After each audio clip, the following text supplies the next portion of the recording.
Today we're going to talk about your story.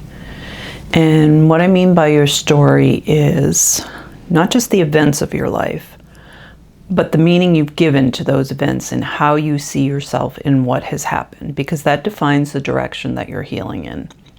So let's think about it. If something bad happens to you, are you a survivor? Are you a victim? How do you see yourself in the scenario of what has happened to you? Because it's no longer happening. You're now in the present moment of what you need to do to get to the next step. And if you keep living in the story versus the opportunities that are coming in front of you, you're stunting your healing. So we're going to delve into that a little bit to see how the energy plays, because what you feed grows. So how you see your story defines the direction your healing goes in. So as we look at your story, there's different roles we can play in our story. So let's take a little look at the different roles. You can be a victim. You can be a survivor. You can be a fighter. You can be very unlucky in life, and the unluck is just going to carry. You could be very damaged and thinking that there's something wrong with you. You can think that the universe is completely against you. You can think that no one cares about what's happening to you. You can believe that you're always right, and that will help define the direction of where you're going, because if you're always right, you can't listen to anything coming towards you. You can be a total opportunist in what's happening and take advantage of every opportunity in front of you. You can be an optimist, thinking, oh, well, that's just the way life is, and you just keep going on with a happy face and not understanding the depth of your story. And then you can be a pessimistic, that the whole world's coming to an end. So there's different aspects of what we can do, and I'm sure there's many more that I did not touch here. So we're just going to kind of go into it a little bit, but I'm going to start by telling you my story and how I see what happens. So when I became injured and I had thoracic outlet in, I was very dysfunctional in my arm and in my everyday life. I really wanted to find an answer. So I went from doctor to doctor, and then I had two surgeons tell me that it was thoracic outlet and that it wasn't a good idea to do the surgery to remove my rib, that it was too risky. And I really wanted an answer. I really wanted an answer. So I found a third surgeon who told me it was no big deal. He does it all the time. It was a no-brainer of a surgery, that I would be fine after. And unfortunately, during that surgery, he nicked a nerve, and that caused long thoracic nerve damage, which paralyzed my serratus anterior, and it caused me a whole lot of right side dysfunction. So as that unfolded, it had changed the course of my life, obviously. I was laying on the floor 8 to 10 hours a day because I had no posture. I couldn't sit for any periods of time. I couldn't hold anything. My husband was cutting food for me. I couldn't cook. There wasn't much I could do. And a lot of people thought I should be mad at the surgeon. And I thought about it. I did solicit some help, maybe to see if I was going to sue and if I had options in that avenue and stuff. But something inside of me kept telling me, either you're putting energy down that path or you're putting energy toward getting better. Because if you spend all your energy trying to find who did it, what happened, why wouldn't it happen, why did it happen to me, you don't have any energy left to try to get yourself to the next step in your healing. So for me, it was more important to get my function back, to be a good mom, to have my life in some sort of balance, than it was to spend all the energy doing it. And at that point, my story changed. I no longer talked about what happened to me. I focused more on the gains I made in a day. And what I realized out of that was, as I was watching, I had other family members that had had adversity. Their story kept stopping them from healing, not helping them grow. And I still see my sister, unfortunately, 40 years later, she's still in her story and she can't get out of it. And she hasn't made the gains she wants to in her healing. And my story is so far removed that even when I tell you about it, I have a hard time recollecting it, because so much more has happened to me since then, that story is just a small fragment of who I am, where her story is who she is. So we have to be really careful how we define ourselves in our story and what role we want them to play in our healing. As I started to evolve in this work and I started to want to put myself on social media and everything else, I had hired somebody to help me start an Instagram and things like that, because I don't have a lot of time to play on social media. So the first thing I realized, because I do help people with chronic pain and illness and everything else, she started getting me on all these social media sites and groups that were involved around that.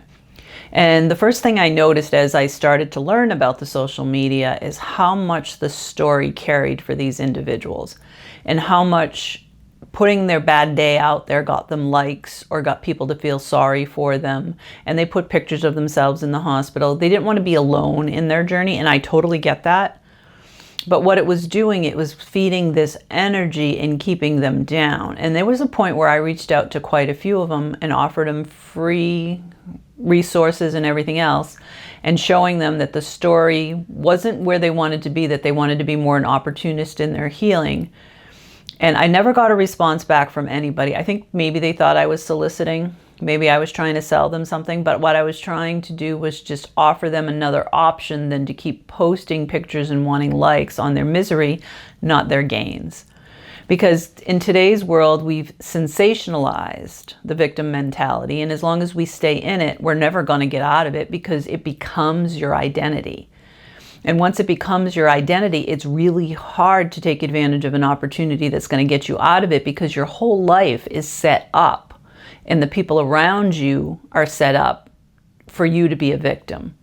And once you start feeling better, nobody's checking in with you. I mean, I've had people tell me that the worst part about their cancer treatments is when the chemo ended, because people stopped calling, people stopped asking how they were feeling, people stopped checking in with them, because in today's world, if it's not in your face, we let it go.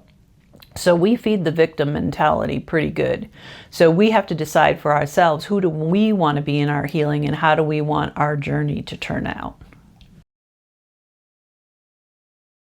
So as we start to view ourselves in our story and see our roles, we start to realize what a solo journey we're on. And what I mean by that is nobody can know you like you know you. So as long as we're looking for other people to verify how we feel, to quantify whether what we're doing is correct or not for our healing, whether we need a doctor, a family member to decide this is right for us or not, and that we need all their approvals, we're never going to heal, because it's a solo journey. I talk to people who are terminal, and I say to them, you know, because they get so upset that people don't understand them, and I go, how would they understand? They're not in your shoes. Only you are in your shoes right now. And that goes for any illness, whether you're terminal, whether you have an allergy, whether you have, you know, chronic pain. Nobody can know. And the fact that you want the world to know, I get it, because you want to be witnessed. You want people to know that you're suffering. But you have to be really careful, because the more you want others to know, the more you're not knowing yourself, and you're sitting in the dysfunction of the illness, not the ways to get out of it or to heal yourself. And for me, I think there's been a lot of blessings in my life, because the way I grew up, you weren't allowed to say what was wrong with you. And someone else in the family had to have the center of attention every moment. So it didn't matter what was wrong with you, you had to figure it out. So when I became disabled, I didn't let anybody know, because I felt it was wrong to let them know. Now I let people know what I think they need to know, because if I'm doing something and I'm limited and it affects the situation, or I'm having a bad day and I know it's going to be spilled off on someone else, absolutely. But I don't do it for them to feel sorry for me, or for them to draw out and do something to make me feel better about it, because it's my journey and I have to figure it out. Because the more you expect someone else to do it for you, the less you're going to rely on yourself. And this work really shows you how you are so much more than you think. And the more that you can do that, your energy grows, and the more you self-heal, and the more you don't want to do that, because you know you have so many more options inside of yourself that they could ever offer you. And in today's world, the way medicine is right now, people are running from practitioner to practitioner, hoping there's some answer. And it just gets so empty, and they just get so defeated, because they're waiting for somebody to know them better than they know themselves. So the challenge is, in your story, is to see what you're looking for, and start to sit quiet with yourself to see what kind of answers you might already have inside yourself that they're never going to give you. They can't give them to you, because they don't know you like they know you. They don't eat what you eat. They don't walk through your day. They don't know what makes you struggle. And family members can't do it. Practitioners can't do it. All they can do is give you some advice that you can use for yourself to get to the next step in your healing. I was listening to this book, The Thin Line, and it's an Audible original. And it's all about the GLP-1s, the weight loss drugs, and everything else. And there's a lot of stories in there of why people feel they need to be thin, why they're taking the drugs, how they see life, their story of what they believe life to be. And it was really sad for me to hear that you really, the facade of society and groups that we live in, people define life by them. And I get that your social network is that, but you're not that. That's just the social network. You're so much more than that social network, because that will dissolve. Whether it's because it's not a fad anymore, you grow out of it, people move on, and what you've defined your whole life by and made these major life choices to think that that is life now is going to come carry. So the side effects, the long-term issues that might resolve from it, you were in a moment of time that you believed that was the only thing that existed.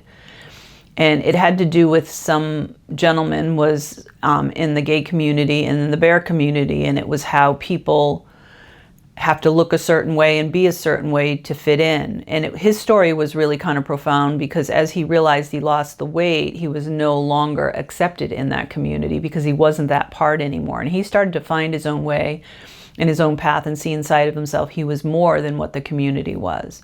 But there were so many other stories where one woman was on a website that you could talk about your experiences with it. And as soon as she started telling them the side effects she had, she got bullied and everything else. And they didn't want to hear the negative, because these people wanted the drugs so badly to be what their answer was versus themselves. They weren't allowing her to speak her mind or even believe what she had to say. Because again, we have stories for everything. And if you can live in the reality and the truth, you can find way more options to help yourself. But as long as you're living in a story of I have to, must be, this is how it works, you're going to really limit yourself and your healing. So it's really important to sit with yourself, ask to see what you need to see every day, and see if you have a story, because we all do. Even I still do. And it breaks down more and more every day. And when I see myself in it, I just chuckle, because I realize I'm so much more than what I'm talking about just happened. So ask yourself, sit with your body within every day. I have that meditation on my website and on YouTube, and just sit and ask to see what you need to see. So when you are telling your story, you're actually going to see yourself telling it. And then you're going to be kind of like weirded out by it, because you're going to see your mouth moving and you're going to hear your story and you're going to realize, why am I saying this now? I'm not that anymore. And you'll realize how much more you are, and you'll start to see it in the people around you, and you'll start to see what limits them in their lives because they believe their story so much. You know, people do the spirituality work thinking they have to lose their ego, they have to lose their sense of self. That's not what it is at all. It's just about being present in who you are and being the best you can be in what's really happening around you, not what your story is telling you.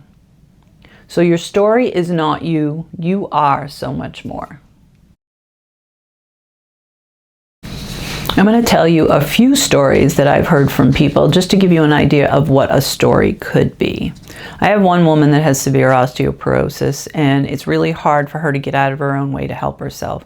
So every time I ask her if she's gotten out walking and gotten some distance, I walked around the office today. I walked around the office twice today, and then I walked down around to get to something out of my car, and I came back. I am walking. And instead of asking herself, well, how far did I walk? How far should I walk? What are the doctors prescribing as far as should I walk? And did I get that in? She's decided she walked and that's enough. And then when she does hurt herself, she gets all frustrated because she's doing everything she's supposed to. So her story is totally getting in the way of her healing, and she can't see it because she doesn't want to walk. She just doesn't want to walk. And she doesn't want to have to do what she doesn't want to do.